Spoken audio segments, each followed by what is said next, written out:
What's up? What's happening, senor? How you doing? Good, man. How are you? Pretty good. You looking good. Thanks.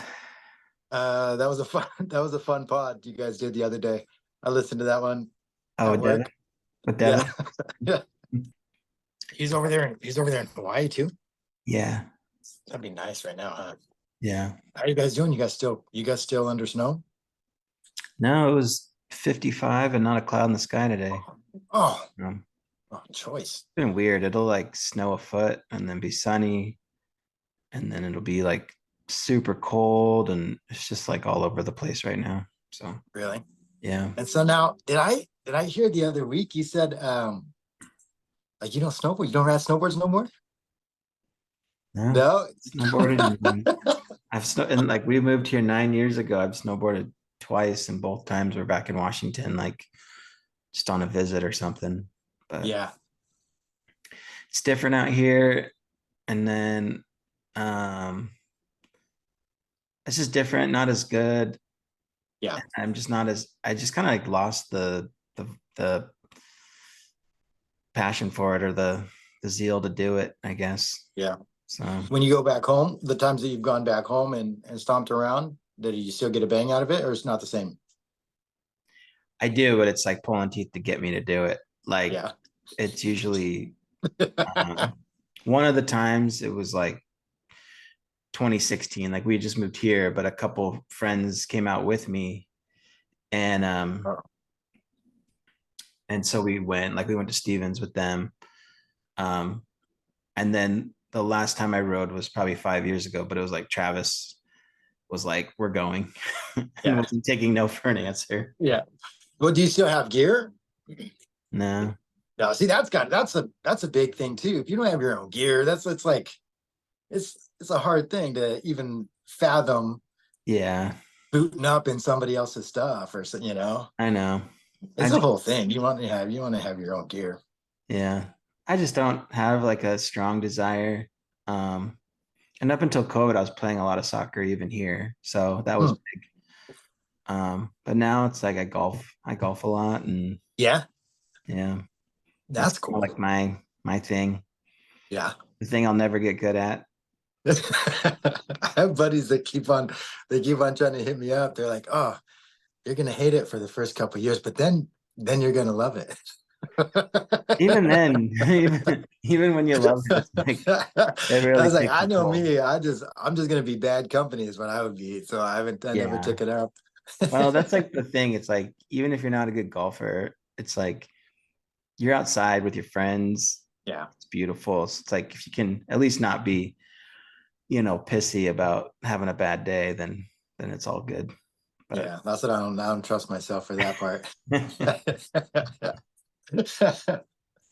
right, here's Darren. You make it? He made it.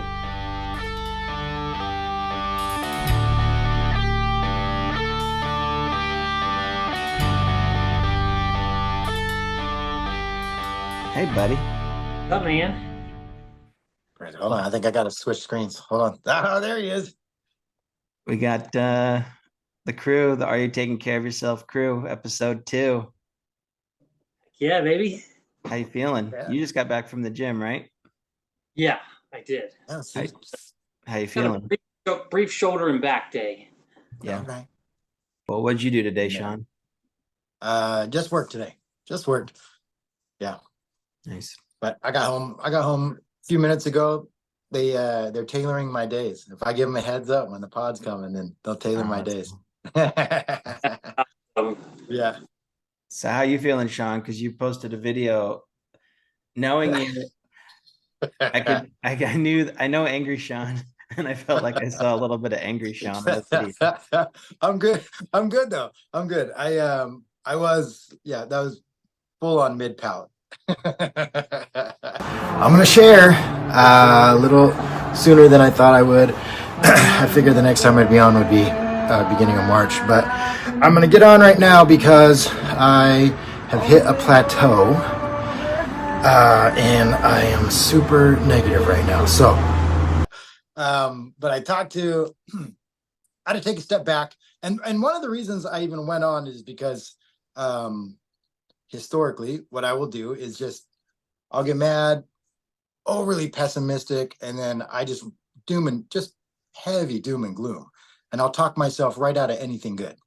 I won't see any of the benefits that I've been having. And then I was like, well, forget it. I'm going back to, I'm going back to donuts and beer then. And I will. And that's what I've always done. And I'm like, man, I'm working out here.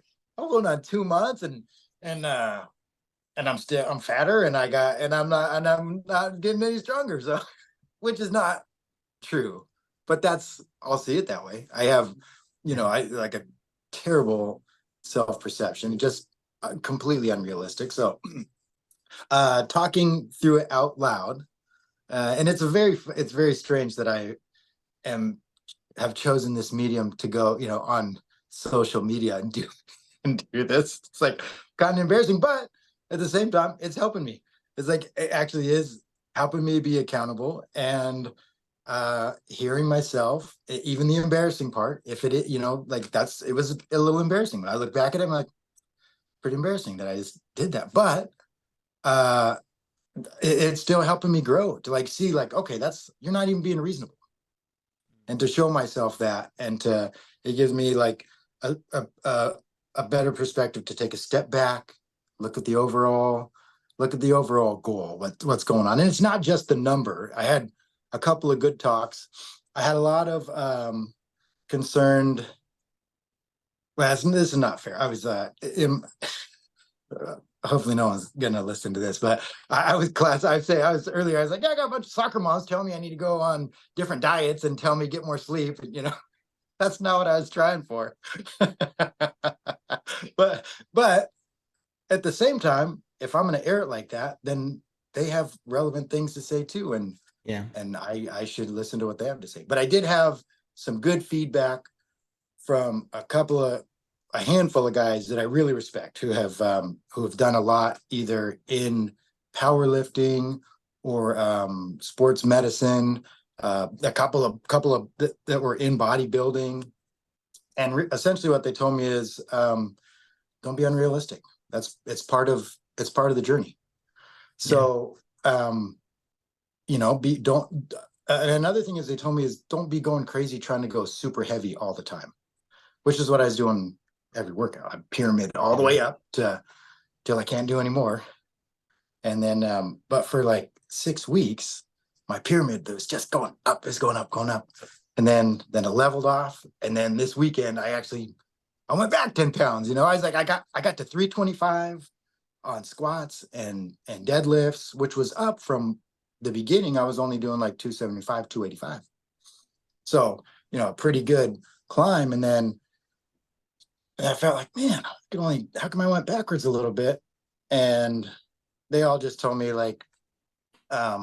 don't even worry about that. It could be how much you rested, how much you ate, what you did. There's so many variables. So don't be unrealistic and just, stick with the process. And I got a lot of very helpful pointers, and the amount of concern and interest that at first I was like, I don't need to hear from all those people, I'm actually grateful for. And it's cool that they're even interested enough to follow along and give feedback. I think that's really cool. So I'm grateful for all of it.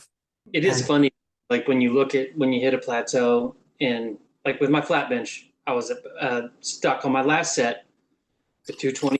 I was getting the same number every week. And then I go on, I had a snowboard trip, and then directly after the work trip.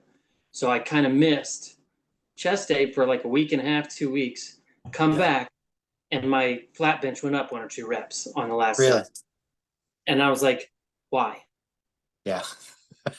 But that's just the nature of the beast, is sometimes you're just oh, that's just kind of how it goes sometimes. Maybe it's because I was in New Orleans. It's all that fat food I ate. Yeah. That's super fuel. But so have you heard of deloading, like a deload week? Yeah, basically a rest week, right? Yeah, where you still go. I never even heard the term, but that's what a couple of guys have you tried deloading? You've been going heavy for 6-7 weeks, maybe back off all your weight where you're still getting, good sets, good squeeze, but you don't have to go crazy on the weight and just deload. So a couple guys suggested that. So that's probably what I'm going to do. But I'd never heard the term, so I'm learning all kinds of stuff. Well, with that, you're changing. If you go to failure, you're bankrupt in everything you have every time. And when you go to failure and you unload everything, then you wind up. It takes a lot to recover for the next week when you do it again, and then gradually you get bigger, and then but you hit a spot, and your body can't feed enough stuff sometimes.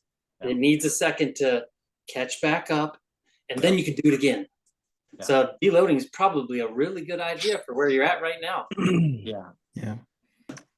What about throwing Kevin in the mix? Because I think he's got to have a thought or two on deloading. Yeah. Get him in here. Let's get Kevin in here to talk a little bit about this. Because Kevin just got home from a half marathon in Vegas. He did a half Ironman last year. He was on the bike the other day while we were talking. He's always hold up. Hello there. Yeah.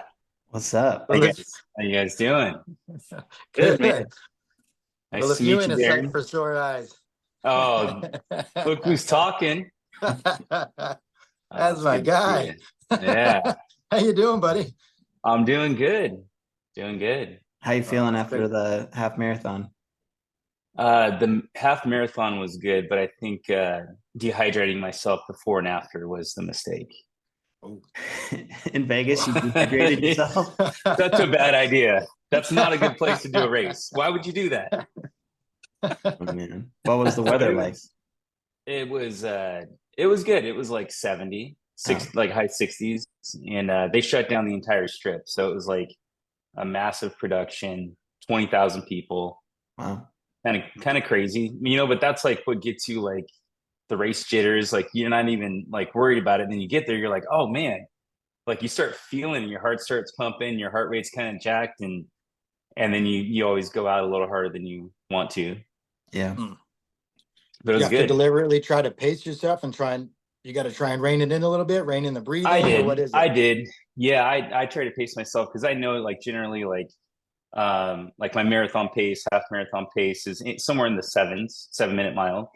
Okay. And this one I could tell like after like mile 3, I only had like mid 8s. I was like, okay, I'm not running too slow and I'm not trying to run too fast. Cause that's how you get really sore is those big efforts, like you'll hate life afterward, not be able to enjoy yourself. So I just said, okay, I'm going to run some 8:30s, 8:40s and get it done and still have, go to dinner and have a good time that day. Okay.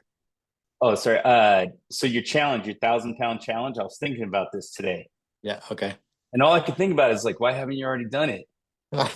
I don't know. You know what? You know what it is?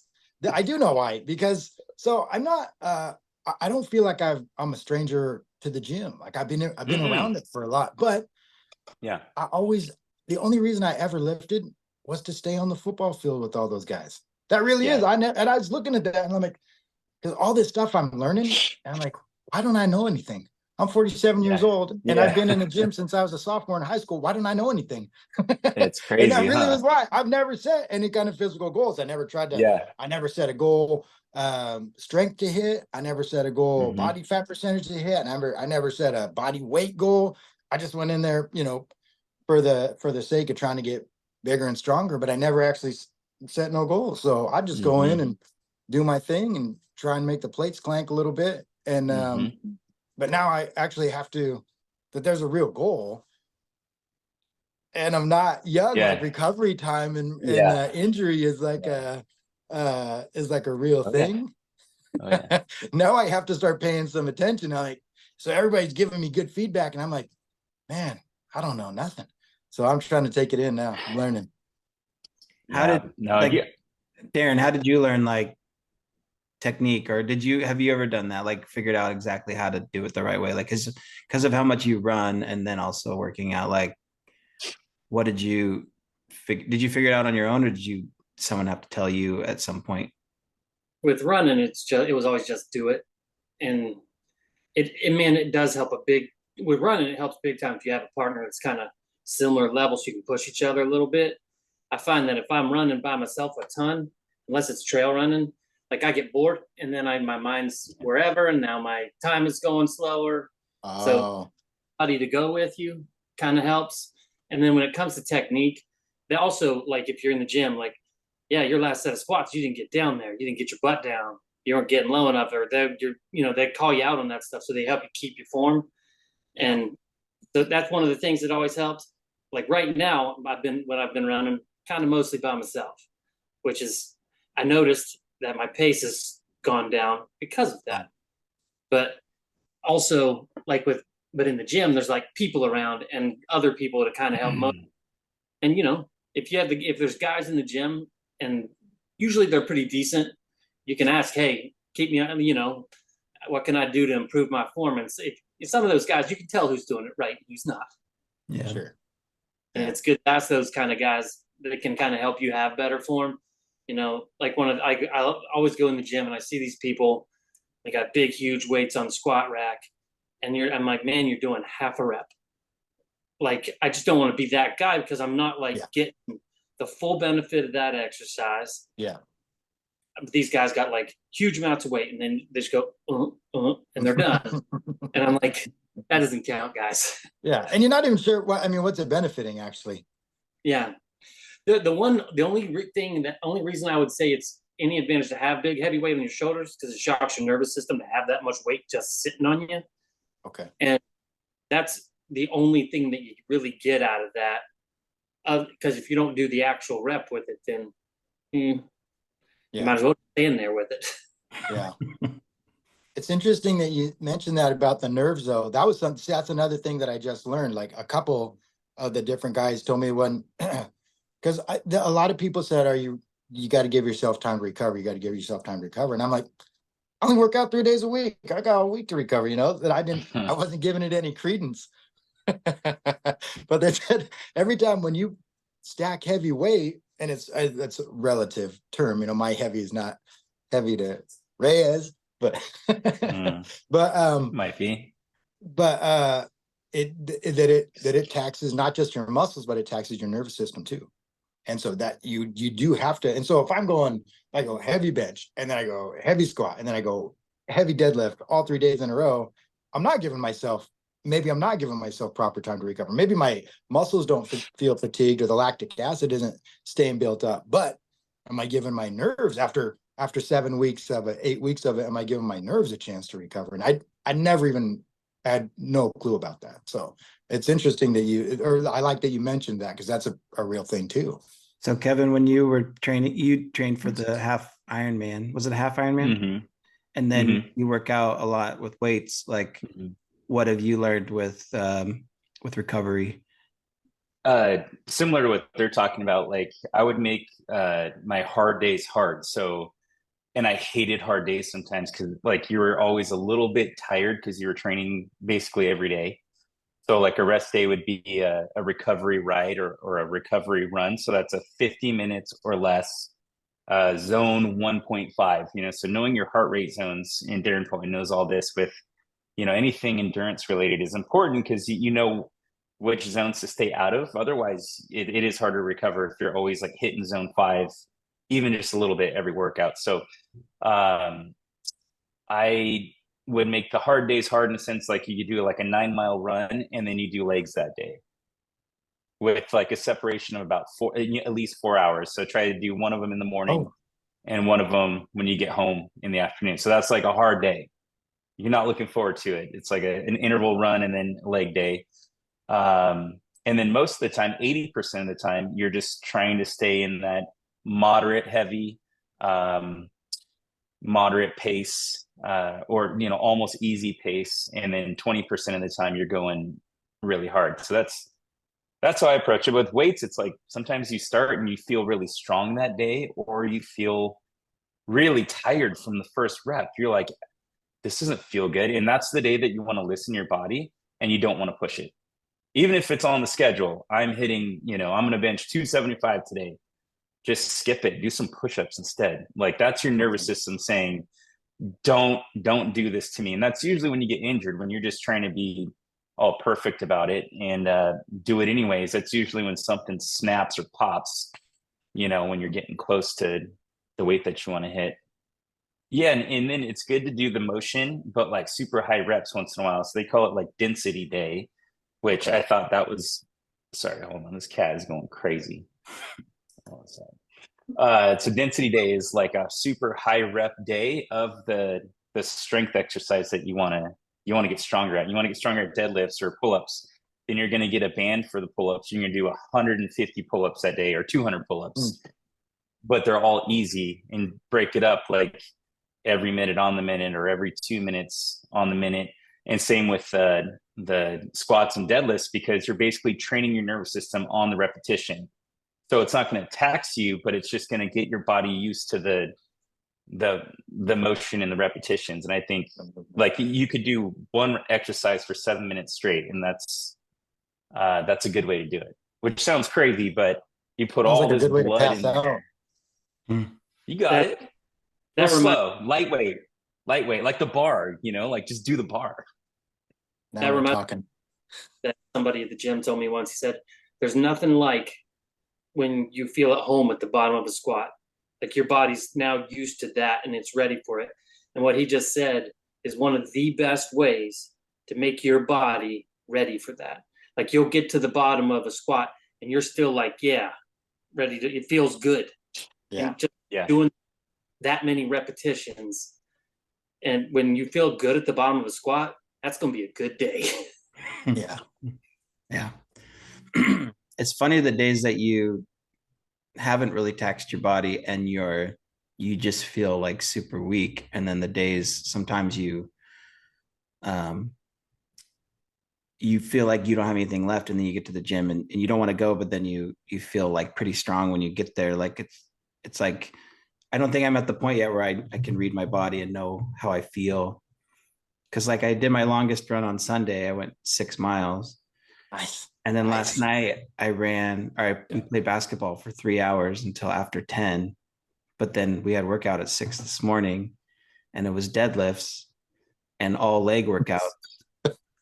And I was like, How'd that go? I didn't want to get up. I was just like, I don't want to get up. I just, but then your mind is like, you're tired, but you're like, but I've been saying this is my hard 3 days: the run, the basketball, the gym. But then if I skip it, then I didn't do it. Like to be like, oh, I'm just gonna sleep in because I'm too tired. It's like, but then I didn't do the thing that I said is hard. Yeah. But then we get to the gym, and then I told him like I ran, and then I played basketball for 3 hours, and he's like, well, you can switch out deadlifts we could do bench. And I was like, no, like that's what's set, so let's just do it. But then I felt pretty good the whole time. Like we did deadlifts, and then we did other leg workouts and conditioning, and it was like I thought I would have nothing, but then you do it, and then you feel okay. Now I'm tired, but That's awesome though. Man, you got a lot going on. That is a lot. yeah. But I was talking to Kevin the other day about it, just like because the Nike Run app is saying for the half marathon like 5 runs, but with basketball and then working out 2 days a week, it's like how to do it all and not do all those, not run more than I need to. And that's where the workouts and the basketball just kind of blended in with a long run on Sundays and then a recovery run like midweek at some point. How's a hard run once in a while would be good too. Just a couple, not a lot of them. Like an all out 3 miles every month. Or yeah, something really. I think 3 runs is perfect, but two's enough. But being your first time, 3 would be better. Go easy on me a little bit. Yeah, just never 2 days in a row. I would say, when you're training for distance, I don't like 2 days in a row. I think that's just you're asking for runner's knee, especially if you don't have your shoes dialed in, and you won't know until you're like hundreds of miles into your training which shoes work the best. Yeah. So far, I got the ones that you recommended, the ASICs, the GT. Yeah, and they've been really good as far as like good. Once I broke them in, they felt really good. So yeah, I had a bit of a struggle picking my shoes too. Ultras. Oh yeah. Because I mostly run on trail. That's what I was going to ask. Yeah. Are they good specific for trail? Yeah. They're kind of not I have one pair that's a little cushier than the other, but they're both ultras. They fit my foot better just because I have a little bit, my toe box, the toe box on is a little wider, which is nice for me. I tried Hoka's, couldn't make them fly for me. No, me neither. didn't work. No. No. My brother-in-law loves his. He swears by them, but Who, Devin? Devin, yeah, Devin swears by Hoka's, and I just couldn't quite get there. I think if you're under 180 pounds, they might work. I think almost any shoes kind of good if you're lighter, but if you're up close to 200 or more than 200 pounds, like you need something in the arch. You need some sort of extra piece in there, whether it's a plate or something in there for your arch, because it's just and in the heel toe drop, if the heel toe drops too much in your running style, if you're a heel striker, like your toes are just going to burn up and it's going to be the most uncomfortable thing on the planet, but yeah, it's a big deal. Yeah. I am a heel striker too. Really? Yeah. Aren't we all the good ones? Right now I'm weighing like $197, and so it makes sense that those wouldn't work for me. No. Well, not to change the subject too much, but how are we taking care of ourselves otherwise? Mentally, family-wise. Who's going first? How's it going, Kevin, with like kids and family life and juggling work and your good workouts and all that? It can be challenging, because you don't get to go to bed when you want to. Ideally, I just go to bed when I'm tired, but that doesn't happen. But the kids are getting older and things are getting easier, so just try to have a routine. And then if you miss a workout or if you don't get to eat as good as you want to, like, you kind of just roll with it. You allow a little bit of all that imperfection in, and I'm just trying to have a good attitude, honestly, like about everything. Having good attitude on the jobs helps me deal with all the stuff that comes up, and there's always going to be things in construction. So I'm just trying to focus on having that positive outlook, and that's my base. That way things just go smoother. Yeah. How old are the girls now? Podcasts. 10 and 6. 10 and 6. Yeah, that's fun. Those are fun ages, huh? It's crazy. Yeah, look at that, man. Like, blink of an eye, Yeah. You were holding Simone, she was a baby like yesterday. It's just crazy. Yeah. Both you guys. Yeah, it's crazy. Double digits. Yeah, you got Brody's out of the house. Well, no, she's still here. Yeah, we're hanging out. Okay, cool. But she's running. I mean, she runs her own deal. She's got a little job, and she's pioneering, and she's got her little schedule. She's got her own social life. Yeah. But she keeps us involved. She throws us a bone. Yeah, she's pretty sweet, and we like her. We like her buddies. She got we like all her friends. They come around and hang out. Very cool. Good group of kids. And then nice. Frances, she's 8 years old, working on 9, and she's a pretty sweet kid. She got her first talk tonight, where she's been a assistant. We don't call them householders anymore. We call assistant. She's been an assistant, and her second time up, they're going to give her a go as a publisher. So that's cool. That's tonight. That's awesome. Pretty cool. She's excited. Cool. She's nervous. I'm nervous for her. That's fun. Do some push-ups. How do you guys think?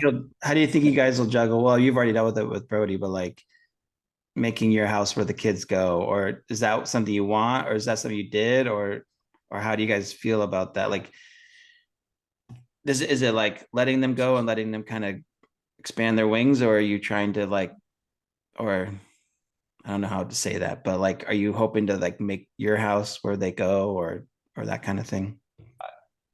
Yeah. I'm sure Sean's the same way. Like we have people over all the time, so I just figured, keep it an open door policy, and get the kids to work out in the gym, hopefully, as time goes on. Like, I'm trying, but they're not interested yet. But I think not being overbearing on them, and just giving them some space, but also giving them the freedom to bring people over. My parents never wanted other kids over, so I was always at other people's houses. But Yeah. Yeah.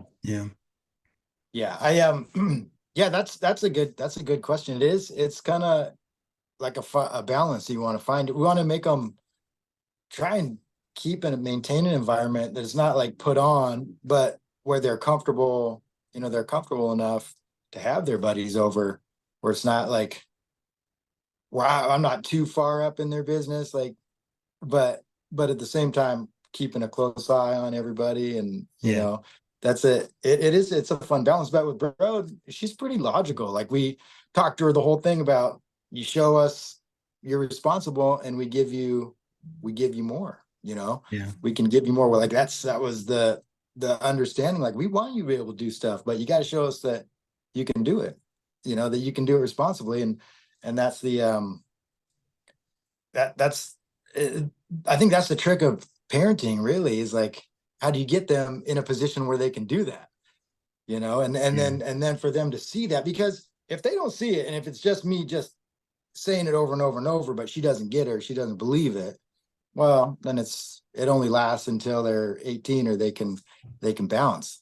But if they can kind of see the reason, and they can understand it, and you're all on the same page, does it make sense what I'm saying? Do and if they're on board, and they kind of have the same train of thought, then I think it makes everything a little bit easier later on. Yeah, that's cool. That's cool to hear. Well, Darren, how you doing? I've been doing good. Just the normal stuff. I've been gone a lot, so my routine's like just jacked. Yeah. We did a little snowboard trip up to the Poconos. Got there, no snow. Oh, And Mhm. I kind of no. knew. Yeah, I knew going in it was supposed to change weather. So the first 2 days were like, we just did other stuff, and then the Super Bowl was that weekend, so we watched the Super Bowl that night, and then the next day, dropped 16 inches of fresh. Put 2 quick days of riding, and went home. Oh, that's You nice. got 16 inches overnight? Yeah, That's Oh, cool. man. that was pretty fun. And then immediately I go home, go to work 1 day, and then I'm on a plane to New Orleans. Yeah. But I was getting paid for the New Orleans trip. Yeah. There you go. Yeah. But kind of having my routine just wrecked like that, I came home and I was like, I got all this stuff to do. So now I'm trying to like work, get to the gym. Like, I missed the gym completely yesterday. So I got 1 to 2 days in the gym last week, and maybe 1 day the week before. So kind of like my whole everything is just gonna be a little bit off. Yeah. All in all, just trying to get back in the groove. Yeah. Yeah. I'm trying to How like about you, Jake? doing okay. We're trying to like figure out, I don't have a schedule, and I think that's hard. Because then it's like pioneer schedule, work schedule, but then it's like both don't. It's like if you think you have to focus on this job, and then your hours suffer. But then if you focus on, you like, for me, I just have to focus on the hours part, like the pioneering part. The work will come and be fine. So now it's like with LDC ramping up more because of spring and more projects, if I just incorporate like a day of that a week, then it feels like the work will flow better. And now I'm on a job right now where it's like I can break off like tomorrow we're going to be in Jersey doing gutters on a Kingdom Hall. It's like that helps. Then the work will flow around that. If I try to make that getting my hours flow around work, then I'll just work. Something always comes up and it doesn't work out. So trying to work-life balance, like all of that is hard. And you want to just go with the way work is going, but if you go the other way with the pioneering and things like that, then the work will just figure itself out. Yeah. So trying We to juggle keep on hearing that illustration come up about, like, you got the cup and the rocks and the sand, and I got to Yeah. get it all to Mhm. fit in, right? You got to put the Yeah. rocks in first, and then the sand will all Exactly. fit in around it. So trying to figure that out, trying to get ourselves. I think we've simplified so much, but every time we've really gotten down to it simplified, it's like life just catches back up, and then you accumulate, and it just gets hard again. So trying to like like getting simple, like simplifying is one thing, but then staying simple is another. So just trying to like juggle that a little bit, but Yeah. doing good, hanging in. Good. So Like, so you guys are you both contractors? You both do construction work, Kevin and Sean? Yeah. Like, Yeah. Mhm. do you guys work for yourselves? I work for a shop. Okay. Mhm. Like when you're like, are you your lives like pretty scheduled, pretty routine in general? Uh, mine is. Yeah. That's always something I struggle with is keeping a routine or keeping some kind of normal like schedule. Because I'm by nature just all over the place. Okay. But like, I'm like that too, Darren. I don't keep track of like what time of day I do stuff anymore. I just don't care. I can't. It never works out with traffic and with appointments and job sites and working all over Seattle and the East Side. It's like I could plan a 3 hour day that ends up being 7 hours, like just like that, you know. And Mhm. so then I'm always just thinking, well, if I have a run or bike ride and I didn't do it, I'm still gonna do it. I'm just gonna make sure I do most of it at home, so it's not a big round trip to the gym and back, you know. So Yeah. it's not as big of an impact on the family if I do it in the evening for the most part. But sorry if I Yeah. took over there. no, No, that's what we want to hear from you, man. As far as me, I kind of have to have it scheduled out because I think my nature is I'll just let everything build up around me and then I won't do any of it if I have things to do and it's not scheduled out. And I think that was a lot of, remember how I was telling you guys how I had a hard time with some things last year. And I think maybe I had gotten away from some of that. Maybe I'd gotten away from keeping things compartmentalized or scheduled. And it would, things would bleed into each other. And then instead of, I started juggling, started trying to juggle or multitask, and I can't do that. I'm not good at that. So I have to do what's scheduled to do, and then I check it off, and then I leave it. And then I got to do what I'm supposed to do next. And that's how I can function best. And then the other thing is like, if I get overwhelmed, I got to say it, which I never have. And I don't feel like I used to need to. I felt like I could kind of bear up a little bit and then I get back under it and, get things under control. But anymore, if I feel like things are loading up, I have to say it now. And that is helping. cool. Both at work and at the hall, if I get too much stuff going on, like, Yeah. I used to think of myself as like, I really used to think of myself as quiet and kind of reserved. And I'm not. I'm a big mouth. I'm blabbing all the time. We never thought you were quiet and reserved, Yeah, Sean. yeah, that's It was just me the whole time. that's news. I think that's news to me and Kevin. That's the inside you. We don't know the inside you. I came down to California, recreated myself. Man. We should talk about that sometime. We should talk about that sometime, like your experience moving from home, because we did that. Like we moved years ago, we moved across country, and it's like maybe a conversation for another day, but like that's a big shift, like you were born and raised right there and like, north of Everett, like Marysville, right? Or yeah, I'm an Everett guy. Yeah, I was born and raised Everett. Yeah. So it's like to go from Everett to Southern California, like that's a big change. So yeah, it was big. But I would like to hear, I would like to hear a whole day or a whole pod of like you from building the tiny home to packing it up and heading across. That's like a whole thing. All right, next month pod, we talk about making big changes. Okay. Boom. As a teaser, can I tell this one story before we got to wrap? Because it's just appropriate because Kevin's here. So we are getting ready to leave Washington, and I saw him like a week before as we were saying all our goodbyes, passing out hugs and kisses, swatting fannies, high-fiving on the way out the door. And Kevin, so Kevin's like, when do you actually arrive in California? It's like June 28th. No, June 26th. It's June 26th. He's like, we arrive June 27th. We're going to see my sister-in-law.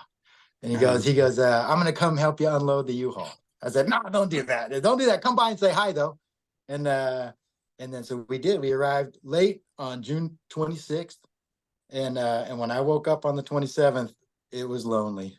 We were not at home anymore, and that U-Haul was packed from floor to ceiling.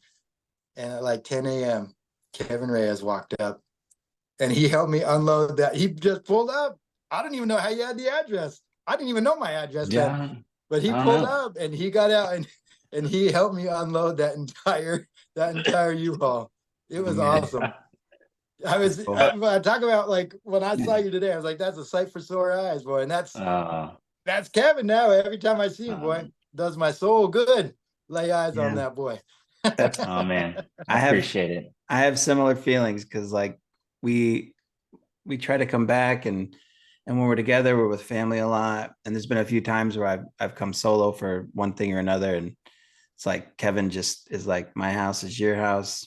I stay in that room behind his head there, and takes good care of me, and get to spend time with Sally and the girls, and just, gives me a place to relax. And we've had some good times just hanging out. So appreciate Kevin for sure. Yeah, since we were teenagers, and I you guys go back that far? You guys knew each other when you were teenagers, even? 18. Yeah, like maybe even earlier, because like I saw. Yeah. I thought this girl was cute, and then I found out it was his girlfriend. And then he was like, then we met, and then it wasn't like hostility. It was just like, oh, like, we're probably gonna be friends. So it's been, like, we hit it off. I was like, what are you guys doing this road? You're like, oh, nothing. Oh, nothing. Yeah, no, it's totally unrelated. A real quick pivot.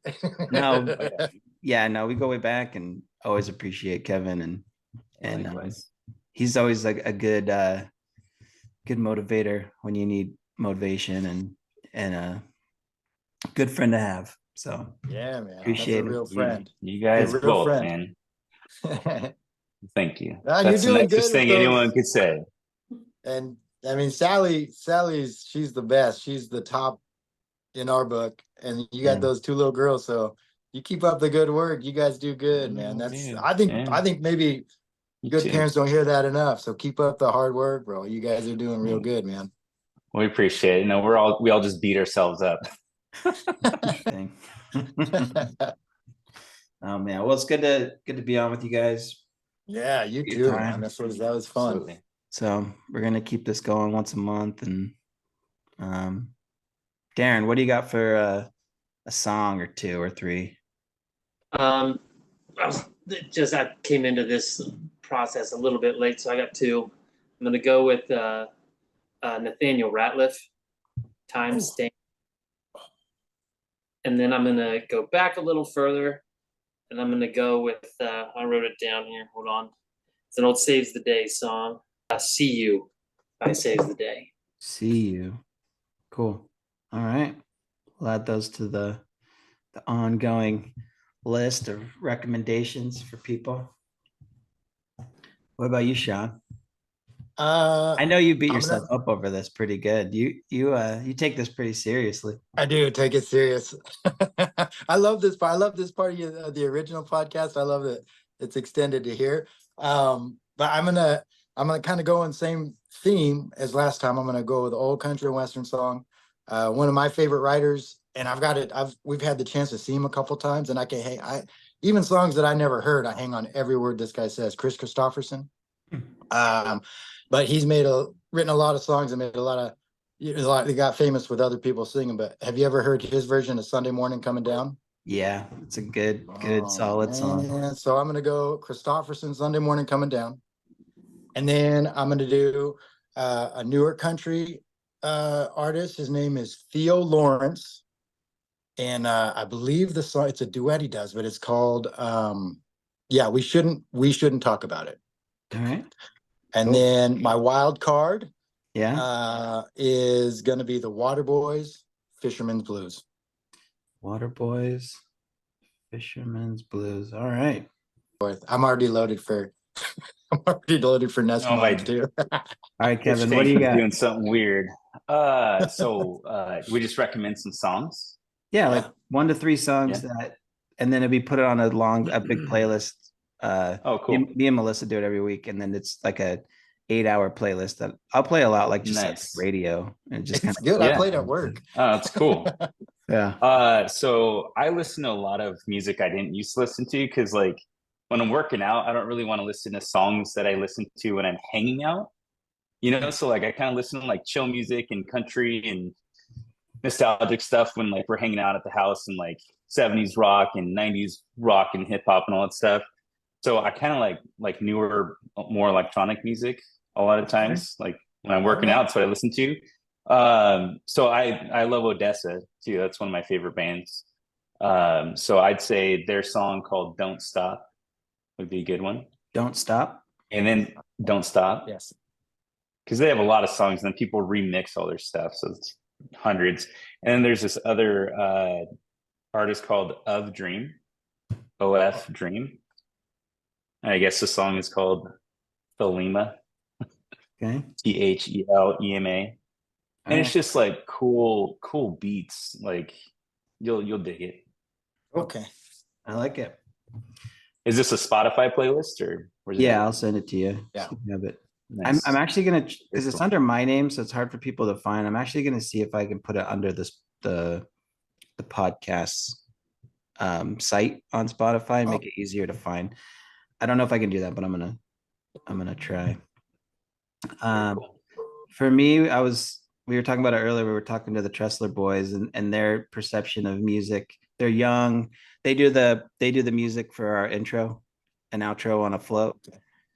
But they're just perception of music is different because they're like, I was thinking about it the other day, like what music 30 years ago was for them is what for us it was like 70s music, Oldies. we were teenagers and now they're teenagers, and 30 years ago is like the 90s. It's like, so did they perceive 90s music like we perceived 70s music or 60s music, but in that theme, like bands we were talking about the other night, I was thinking about putting a Story of My Life from Social Distortion.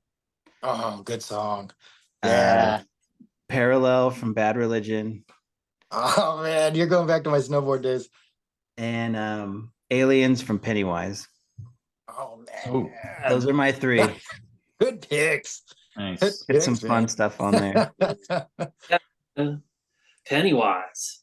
I'll never not love Pennywise and Social Distortion and Bad Religion, like Bad Religion, man. and all those bands, Rancid. So I'm always gonna go back to that. I still remember the first time I saw Pennywise was 1997. Really? Yeah.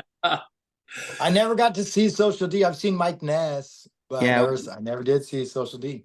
Me and my buddy Gents, we would go to Social D like every time they'd come through Seattle, and they're coming here. It'd be cool to see, but I'm not sure what the dates are. But Yeah, those are the years like when I had my my seasons pass to Stevens, and I'd bomb up after work. That was the music I was listening to. that's TV, cool. like you're Jack going through Sky Comish, like throwing Pennywise and like start bouncing. Yeah, there's something super nostalgic about Sky Comish driving through, getting ready to go to the mountain. That reminds me. The only time I saw Social Distortion, we were teenagers, little punks, and we were at the show. And my younger brother Doug, he could take a penny and he could put it in his finger and go, pew, and that through the air like flying. And like Mike Ness is up there right on the mic, and my brother goes, poo, and he launched one. He goes, and didn't even miss a beat. Like he was so, I don't know how you didn't see that come out of the crowd. It was gonna hit him in the face.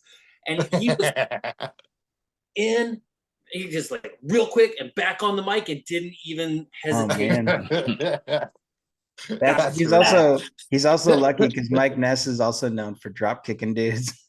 Yeah. Well, Doug's got some size too. 430. Yeah. He was a big boy. As a teenager, he was big. Yeah. We got to have him on. We were just with them down in Nicaragua, and he's definitely still taking care of himself for sure. So yeah.